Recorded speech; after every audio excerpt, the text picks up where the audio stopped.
Hello दोस्तों, आप सभी को गुलाब जामुन जैसी मीठी मीठी नमस्कार। और उसी के साथ आप लोगों का स्वागत है आईपीओ के लव ट्रायंगल शो में। बैक टू बैक एक और नया आईपीओ, मतलब कि जैसे कि बारिश का सीजन शुरू हुआ है, मानसून आ रहा है।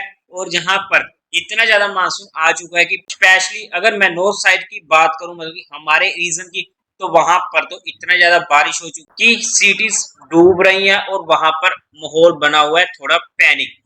और वहीं पर ही आ रहे हैं बैक टू बैक आईपीओस भी। जिस तरीके से फ्लड रुकने का नाम नहीं ले रहे हैं, उसी तरीके से आईपीओस भी रुकने का नाम नहीं ले रहे हैं।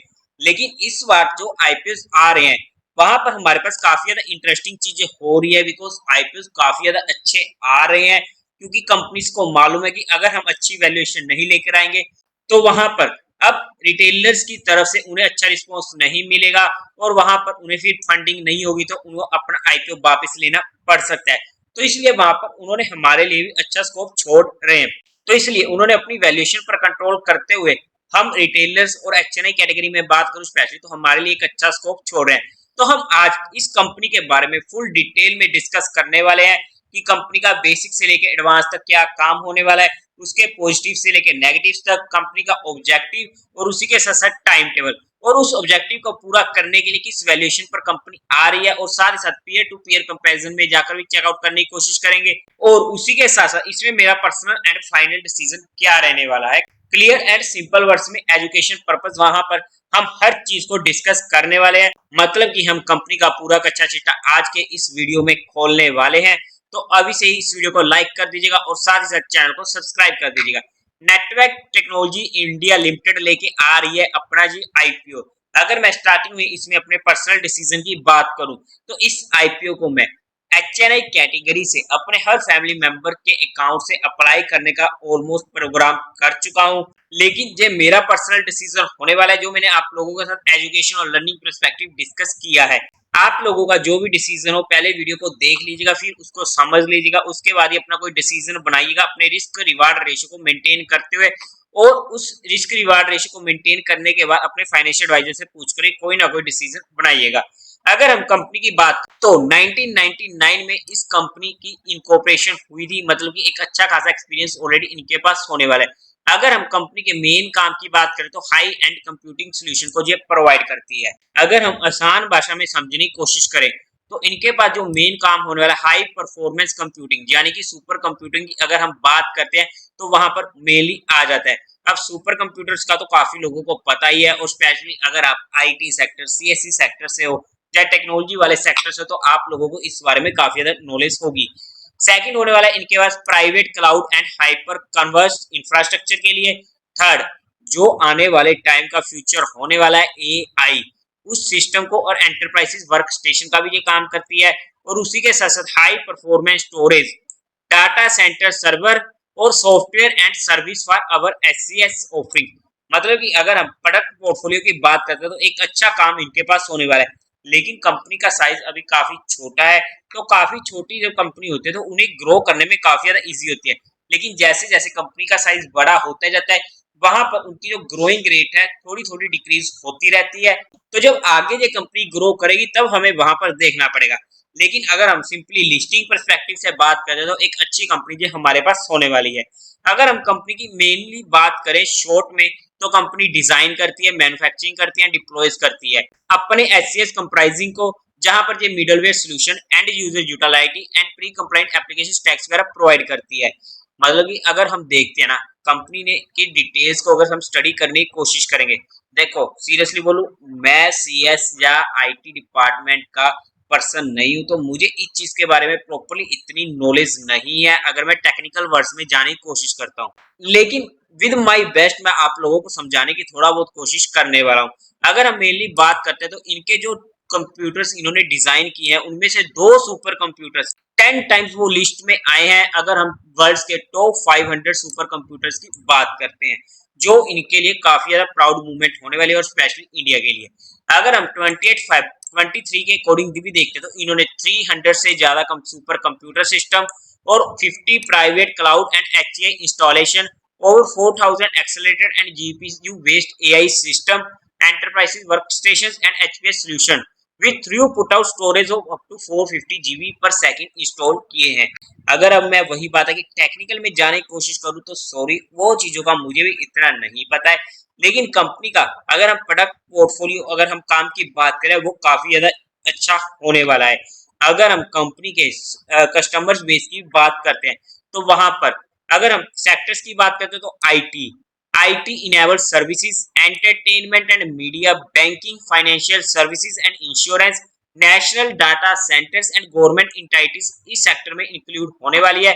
गवर्नमेंट में भी specially defence sector and education and RD institution, मतलब कि काफी बड़ा इनका कस्टमर बेस होने वाला है, जिसमें गवर्नमेंट भी इंक्लूड है, स्पेशली इन डिफेंस सेक्टर। अगर हम रिसर्च आरडी या फिर एजुकेशन डिपार्टमेंट की बात करते हैं तो उनमें IIT Jammu, IIT Kanpur, NMDC data centre, ARMX private limited, Graviton institute of nano science and technology, और उसी के साथ साथ एचएल मैंडो, फिर उसके बाद doctor Shyam Prasad Mukherjee international institute of information technology.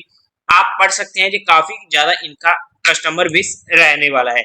इसी के साथ साथ अगर हम गवर्नमेंट के लहजे से देखते हैं तो जो Indian government space research organisation में research and development organisation of ministry of electronics and IT, government of India which is provided in carrying out RD in information technology and electronics and associated area including super computer.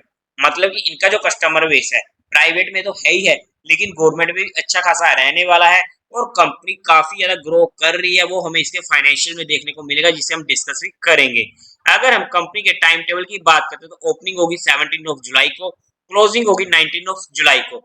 लेकिन यहाँ पर ना major दिक्कत क्या आ रही है, back to back अच्छे IPO आ रहे हैं, क्योंकि जिनके पास भी लिमिटेड अमाउंट थी वो उत्कर्ष आईपीओ में लग चुकी है। अब उनके पास जहां पर पैसा लगाने में मुश्किल आने वाली है, इसीलिए ही ये सबसे बड़ी दिक्कत आ रही है आज के टाइम पे। बिकॉज आईपीओ की हमेशा से पुरानी हिस्ट्री रही है, जब भी आईपीओ आते हैं बैक टू बैक आईपीओ आते हैं, और अच्छे आईपीओ भी आते हैं। लेकिन इस सीजन में हमें काफी ज्यादा अच्छे आईपीओ देखने को मिल रहे हैं as compare to previous season. उसी के साथ साथ हम अलॉटमेंट की बात करें तो 24 ऑफ जुलाई को होगी, रिफंड मिलने शुरू हो जाएंगे 25 ऑफ जुलाई को। आपके अकाउंट में क्रेडिट हो जाएंगे shares if allotted 26 of July, और टेंटेटिव लिस्टिंग डेट होने वाली है 27 ऑफ जुलाई।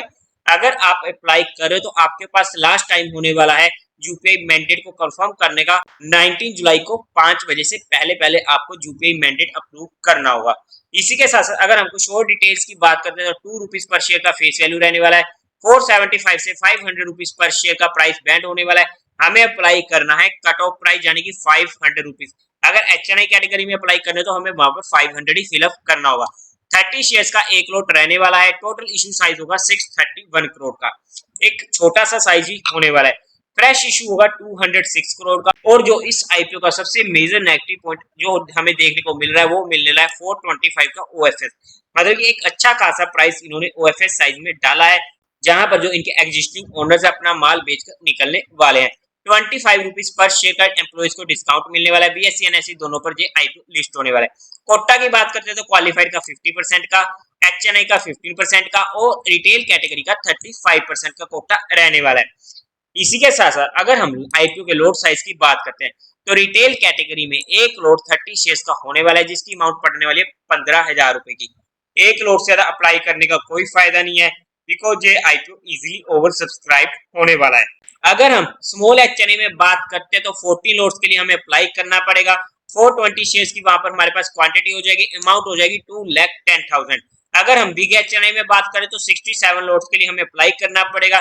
2010 हमारे पास क्वांटिटी हो जाएगी और अमाउंट हो जाएगी 10,05,000 रुपीज की। और उसी के साथ साथ अगर हम इस आईपीओ की प्रमोटर होल्डिंग की बात करते हैं तो संजय लोधा, नवीन लोधा, विवेक लोधा, नीरज लोधा ये कंपनी के रहने वाले promoters. Pre issue holding size होगा 97.80 का, और पोस्ट इशू रह जाएगा 75.45% का। अगर हम अब मेन पॉइंट पर आते हैं कंपनी के फाइनेंशियल्स की बात करते हैं तो उससे पहले आप लोगों को आईपीओ अप्लाई करने के लिए चाहिए होता है डीमेट अकाउंट, बिकॉज जितने ज्यादा डीमेट अकाउंट से हम अप्लाई करते हैं तो वहां पर हमें मिलने की प्रोबेबिलिटी काफी ज्यादा इंक्रीज हो जाती है। तो आप अपना अपनी फैमिली मेंबर्स का और अपने दोस्तों का डीमेट अकाउंट खुलवा सकते हो। आपको इंडिया के बेस्ट डीमेट अकाउंट ब्रोकर्स का लिंक हमारे डिस्क्रिप्शन में मिल जाएगा, और अगर आप हमारे दिए गए लिंक से अपना डीमेट अकाउंट खुलवाते हैं तो आपको एक प्राइवेट टेलीग्राम चैनल से जोड़ा जाता है, जहां पर आपके साथ काफी ज्यादा एडिशनल इन्फॉर्मेशन शेयर की जाती है एजुकेशन पर्पज।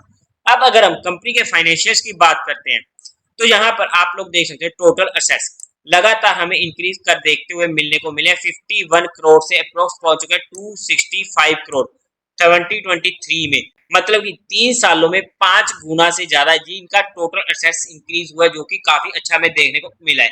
सिमिलरली अगर हम रेवेन्यू की बात करते हैं तो 157 करोड़ से 445 करोड़ तक ये रेवेन्यू पहुंच चुके हैं। अप्रोक्स 3 टाइम्स का हमें यहाँ पर भी इंक्रीज देखने को मिला है। प्रॉफिट आफ्टर टैक्स की बात करते हैं तो 4 करोड़ से 46 करोड़ तक, मतलब कि 10 गुना से ज्यादा हमें जहां पर पीएटी देखने को मिला है, जहां पर हमें फाइनेंशियल्स काफी ज्यादा इनके अच्छे देखने को मिल रहे हैं। नेटवर्थ की बात करते हैं तो अभी तक इनके नेटवर्थ हो चुके हैं 94 करोड़ का, रिजर्व एंड सरप्लस में 83 करोड़ का। बोरोइंग्स की हम बात करते हैं तो बोरोइंग्स में भी हमें इंक्रीज देखने को मिला है। 35 करोड़ की बोरोइंग्स हमें जहां पर देखने को मिल रही है, लेकिन जहां पर इतनी ज्यादा बोरोइंग्स इनके पास नहीं है। अगर हम इनके पीएटी और रिजर्व्स वगैरह को लेकर चलते तो इतनी बड़ी दिक्कत हमें जहां पर देखने को नहीं मिल रही है। फाइनेंशियल हमें जबरदस्त, मतलब कि अगर हम बात करते हैं A1 हमें जहां पर फाइनेंशियल देखने को मिल रहे हैं। इसी के साथ साथ अगर हम अब ऑब्जेक्टिव की बात करते हैं तो एक तो इनको फंडिंग कैपिटल एक्सपेंडिचर रिक्वायरमेंट है for civil construction of the building for SMT line, और उसी के साथ साथ इनको interior development and purchase of equipment machinery करनी है for the new SMT production line. Second होने वाला है funding of long term working capital requirement. Third होगा इनको कुछ वगैरह अपने लोन्स की रीपेमेंट, या फिर अगर हम कहें जब वो पार्ट्स में करेगी या फुल में करेगी वो कंपनी देख लेगी। उसी के साथ साथ जनरल कॉर्पोरेट पर्पस हमारे पास ये कंपनी के ऑब्जेक्टिव होने वाले हैं।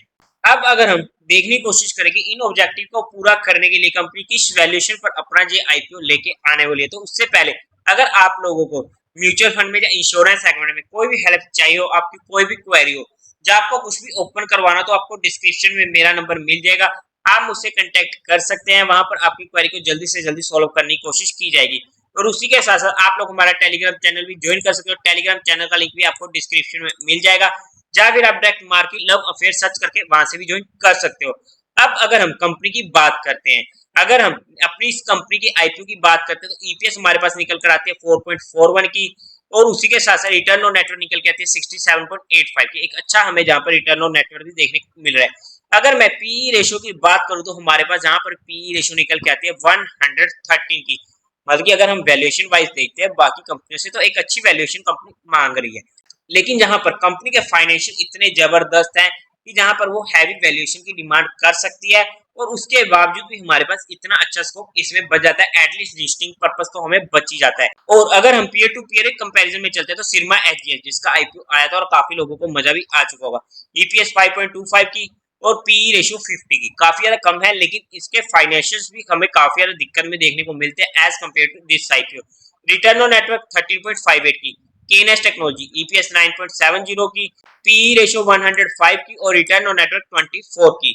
डिक्सन टेक्नोलॉजीज 32 का ईपीएस, 91 का पीई रेशियो और 21.94 की रिटर्न ऑन नेटवर्क। अगर हम बात करते हैं पीयर टू पीयर कंपैरिजन में जाकर, कंपनी ने वैल्यूएशन हैवी मांगी है लेकिन इतनी भी ज्यादा नहीं मांगी। अगर हम पीयर टू पीयर कंपैरिजन में चेकआउट करने की कोशिश करते हैं कि हमारे लिए एक अच्छा लिस्टिंग गेन को बिल्कुल भी नहीं छोड़ा है, तो एक अच्छा आईपीओ होने वाला है on the face of today. और उसी के साथ साथ नेगेटिव पॉइंट मेन हमारे पास इसमें यही निकल के आता था कि कंपनी का एक मेजर पार्ट ओएफएस में होने वाला है।